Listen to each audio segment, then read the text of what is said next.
It's a matter of happiness, it's a matter of celebration. जी हाँ guys, हम celebrate कर रहे हैं 2024 नीट के रिजल्ट का। मेरे साथ आप इस शख्सियत को देख पा रहे हैं, यह है अनीता यादव, जिन्होंने नीट 2024 में 662 मार्क्स इन्होंने हासिल किए हैं आउट ऑफ 720। और बिनोरी करियर इंस्टीट्यूट के ये टॉपर्स आप देख पा रहे होंगे। हमारे इंस्टीट्यूट से highest 711 out of 720 Sachin Yadav ने। और अभी मेरे साथ अनीता यादव, जिन्होंने 662 आउट ऑफ 720 स्कोर हासिल किया है। अनीता, पहले तो आपको बहुत बहुत बधाई बिनोरी परिवार की तरफ से। कैसा लग रहा है आपको ये रिजल्ट देख के? बहुत अच्छा लग रहा है सर। अनीता, आपने जो 662 स्कोर किया है, क्या था आपका टारगेट, क्या प्लान था, कितना स्कोर आपने लेके चलना था कि हाँ मुझे इतना स्कोर करना है? 70-80 का लेके चल रही थी सर। 670 का आप लेके चल रहे थे, राइट?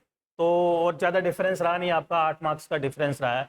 ओके, सो अनीता, ओबियसली हम हर बार यही पूछते हैं कि आपका टाइम मैनेजमेंट कैसे है, कैसे आपने इसको स्ट्रेटेजी प्लान किया, क्या था आपका स्ट्रॉन्ग पॉइंट, क्या था, क्या आपने ऐसा किया कि आपका ये स्कोर यहाँ तक पहुँच पाए? क्या था आपका स्ट्रेटेजी प्लान? कैसे, मतलब टाइम मैनेजमेंट कितना था आपका, कितना आपने पढ़ाई किया? कुछ बताओगे ऐसे बच्चों को?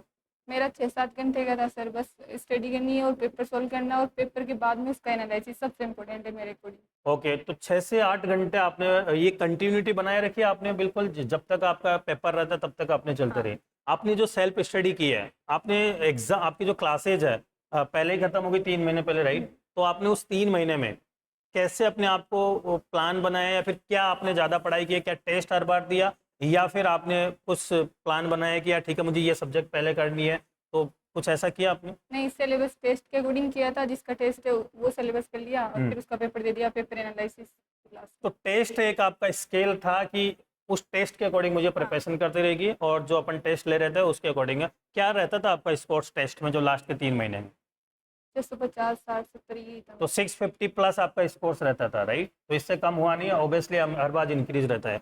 क्या आप बताओगे आप बच्चों के कि टेस्ट देना कितना इंपॉर्टेंस है ऐसी एग्जाम्स के लिए? क्या बच्चों को टेस्ट कंटिन्यू है देना चाहिए, कितना इन चीज़ों को सीरियस लेना चाहिए बच्चों को? नहीं, टेस्ट सबसे इम्पोर्टेंट है सर। उससे उनको अपनी वीकनेस और स्ट्रांगनेस पता चलती है। टेस्ट से आपकी वीकनेस और स्ट्रॉन्ग पता चलती है गाइस, और ये अच्छी बात है, क्योंकि टेस्ट से अगर दूर भगोगे तो हो सकता है कि आपका मेन एग्जाम से उस अच्छे से परफॉर्म नहीं कर पाए। और आपने कंटिन्यूटी बनाए रखी है इस टेस्ट में, हर टेस्ट आपने अटैम्प्ट किए, राइट? और जो आपका स्टडी था, स्टडी प्लान था, अगर मैं बात करूँ मटेरियल्स की, राइट? तो अपने जो फैकल्टीज जो पढ़ाती थी, जो अपना मटेरियल था, क्या उसके अलावा भी आपने कुछ रेफर किया मटेरियल में? नहीं, बस वो और एनसीईआरटी। आपने जो मटेरियल था, स्टडी प्लान था, मटेरियल था, और उसके अलावा आपने एनसीईआरटी कवर किया। एनसीईआरटी कितना इंपॉर्टेंस करती है, क्या आपने उसको प्रॉपर पूरा कवर किया था एनसीईआरटी को? केमिस्ट्री और बायो की पूरी की थी सर। फिजिक्स में जो नोट्स थे सर के वो। केमिस्ट्री और बायो की आपने किए थे, और फिजिक्स के आपने नोट्स ज़्यादा रेफर किए थे। ग्रेट। तो अनीता, ये 662 मार्क्स आप लाए, आप सेटिस्फाई हो इस मार्क्स से? Yes sir. सेटिस्फाई हो? क्या है आपका आगे का प्लान? एमबीबीएस करना है। एमबीबीएस करने का, okay. So thank you so much Anita, and once again congratulation. Binori परिवार की तरफ से आपको best wishes, and thank you so much, best wishes for future endeavour. Thank you Anita.